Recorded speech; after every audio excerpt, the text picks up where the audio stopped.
তবে এটা কিভাবে হবে আপনাদের বিষয়ে মাননীয় উপদেষ্টা মহোদয় আমরা আশা করি অতি সত্বর আপনাদের চেয়ারটা প্রশাসক পদে রেখে যে সকল জায়গায় আওয়ামী দূষণ রয়েছে, পেশিবাদী শক্তি রয়েছে, আপনাদের সহযোগিতা ছাড়া তাদের বিতরণ অসম্ভব। আমরা জাতীয় নাগরিক কমিটির পক্ষ থেকে আজকে আপনাদের এই সমাবেশ থেকে দাবি জানাতে চাই, যারা গণ অভ্যুত্থানের শক্তি, যারা ছাত্র জনতার শক্তি,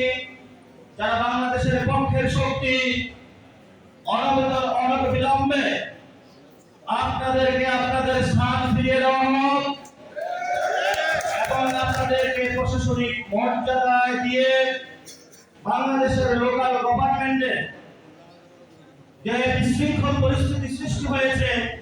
সেখানে সরকার দ্রুত